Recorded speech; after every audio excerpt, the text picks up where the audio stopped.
Daniel Balavoine, on parlait il y a quelques minutes de vos toutes premières histoires d'amour, mais j'aimerais que vous me disiez maintenant si vous avez envisagé une vie à deux, quelle est votre façon d'imaginer une vie de couple? Il faut être vigilant avec tout ça. Je veux dire que on dit qu'il y a des choses dans une vie de couple qui sont des tue-l'amour. Je veux dire, bon, et ça j'y crois fermement. Par exemple, ce qui soit l'amour conjugal, puisqu'il porte un nom celui-là aussi, quelque chose d'extrêmement délicat que je suis en train de renier en ce moment, quasiment systématiquement, parce que ça ne m'intéresse pas, ça ne m'intéresse plus.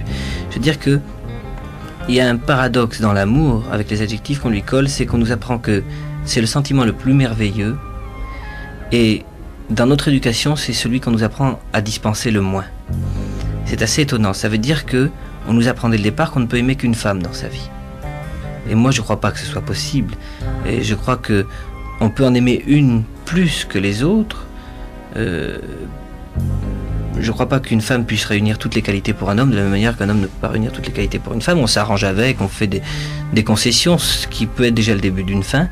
Bon, et alors, je me dis que si on a l'impression qu'effectivement on peut ressentir un amour durable, eh ben, il faut le distiller. Ça veut dire qu'il ne faut pas être 24 heures sur 24 le dos sur l'autre, faire le même métier, travailler au même endroit. Je vais dire une chose qui peut paraître, qui va faire bondir les gens en l'air, parce que je vais avoir l'air puritain alors que je suis très très loin de l'être.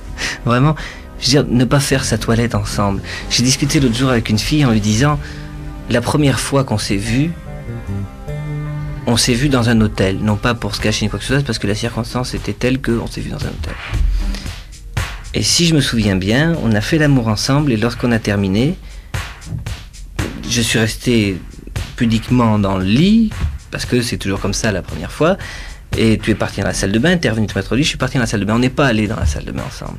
Et à chaque fois que le drap s'est entrouvert ou soulevé ou qu'on s'est entrevu, c'était extraordinaire.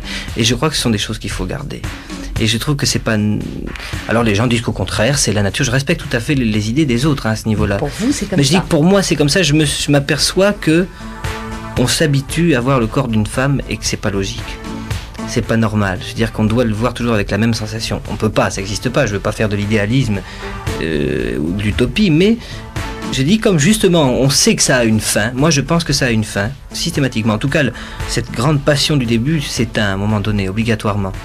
Mais je dis que plus tard elle s'éteint, mieux c'est, et qu'il faut user de combines et, j'allais dire, déjouer l'ennemi, qui est l'habitude, tout simplement. Je veux dire, bon, la monotonie, je sais pas, enfin c'est... Et vous avez compris ça la première fois où vous avez été amoureux? Oh non, non, non, il m'en faut un peu plus chaque année, et je crois que j'ai pas tout compris encore, et puis que je vais peut-être complètement changer d'avis, que peut-être dans 2 ans ou 3, je serai marié avec déjà, j'aurais fait peut-être 3 ou 4 enfants à la fois. Vous vantez pas, on peut pas faire 3 ou 4 enfants en 2 ans. Ça arrive, on peut avoir des quintuplés. Non, je veux dire, mais je sais pas, je dis ça, c'est ce que je ressens maintenant, on se parle maintenant, on se parle pas dans 3 ans. Je dis maintenant, c'est ce que je ressens, c'est ce que j'apprends en ce moment. J'ai du mal à me séparer de quelqu'un, mais je sais que la séparation est nécessaire, par exemple, et ça, il faut le vivre comme ça, et je crois que c'est reculer l'échéance du mal est une bonne chose. Mais la séparation, Daniel Balavoine, automatiquement, ça entraîne toujours un chagrin pour l'un ou pour l'autre. Moi, le chagrin, c'est pas grave. Je veux dire, on vieillit tous, c'est incontestable. Il faut bien qu'on vieillisse de quelque chose. Je veux dire, il faut quand même le savoir.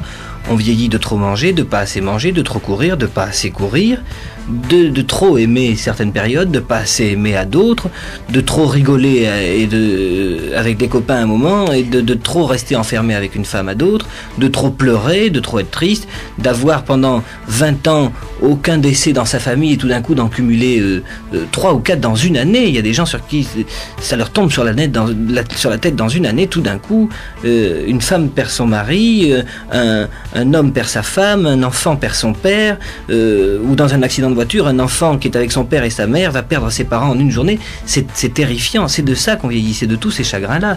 Il faut pas se cacher les choses, je veux dire, il ne faut pas systématiquement mettre du beurre dans les épinards alors que les épinards sont bons naturellement. On a besoin de chagrin.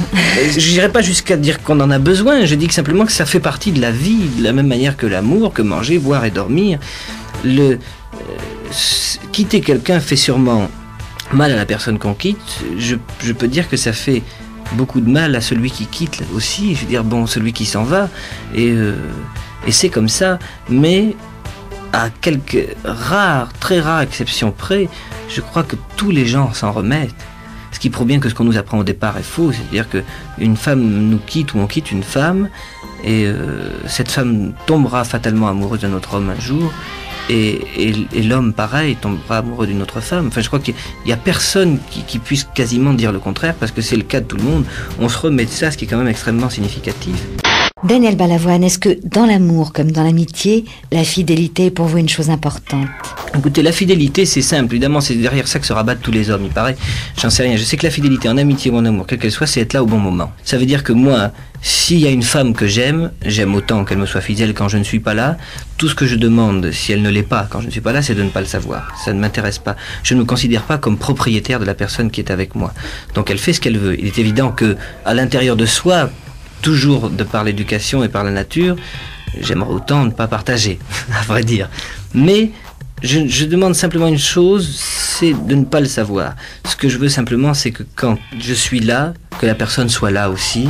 Et quand la personne a besoin de moi, il faut absolument que je sois là aussi. Sinon, je peux pas lui faire de reproche si on pouvait me dire que tiens, la semaine dernière j'ai eu besoin de toi toute la semaine et puis tu n'étais pas là. C'est-à-dire bon, c'est pas normal. Et c'est vrai que quand on décide de consacrer quelque chose à quelqu'un, il faut le lui donner indispensablement parce que c'est l'amour. Vous arrivez à le faire, ça? Non, non, si j'arrivais à le faire, on n'aurait plus rien à se dire, j'aurais rien eu à raconter, j'aurais plus de progrès à faire, je m'emmerderais royalement, et puis c'est tout. Non, c'est justement ce qui fait l'intérêt de la vie, c'est qu'on n'y arrive jamais. Vous me disiez tout à l'heure, Daniel Balavoine, que vous pensez que dans la vie, heureusement ou malheureusement, il était difficile de n'aimer qu'une fois. Quand vous vous êtes marié, que vous aviez 20 ans, vous aviez déjà cette idée, vous aviez l'impression que... Non, je m'excuse de vous couper parce que bon, je crois que j'ai compris tout de suite la question. Non, quand je me suis marié... C'était pour la vie? C'était pour la vie, vraiment. D'ailleurs, je ne me suis jamais remarié depuis. Comment l'avez-vous rencontrée? Elle était jeune aussi? On s'est rencontrés à cette époque-là, je faisais des groupes de rock'n'roll et puis on s'est rencontrés dans une boîte de nuit et bien entendu, comme tout le monde m'a dit de ne pas me marier, je me suis marié parce que ça m'a conforté dans mon grand sentiment d'amour. C'était normal si je me mariais pour avoir une femme, un foyer, des enfants, etc. Quelque part, j'ai quand même toujours envie de ça. Je veux dire que je crois que je suis inapte à l'assumer et que je n'étais bon qu'à une chose jusqu'à présent, c'est à faire du mal à certaines personnes. Parce que je me suis... Si c'est vrai, je me sens pas coupable. Alors pour ça, je suis pas en train de me lamenter sur mon propre sort, ni sur le sort des gens qui m'entourent. Je dis simplement que c'est une chose qui ne me réussit pas pour le moment. Parce que j'en fais justement un rêve, alors que je sais déjà très bien que ça n'en est pas un. C'est la vie avec des difficultés qui sont extrêmement difficiles à surmonter. Alors je prends des engagements, je suis un homme à serment, par exemple. Je fais de grands serments. Je fais de l'incontinence verbale, de l'incontinence amoureuse. C'est-à-dire que si je suis amoureux, je dis immédiatement je t'aime. Je dis pas je suis amoureux, je dis je t'aime. Alors que c'est pas exactement la même chose. Donc j'installe les gens, je les fais rêver, je leur dis des choses, sincèrement, avec et je me laisse piéger par les usures et les habitudes dont j'ai parlé tout à l'heure, et je ne veux plus que ça arrive. Non pas pour moi, enfin maintenant cette fois-ci aussi pour moi, parce que ça me fait du mal à moi aussi, mais c'est surtout pour l'autre. Parce que c'est d'une injustice profonde, parce que il y a des gens qui sont romantiques un temps, comme moi, et des gens qui sont romantiques pour toujours.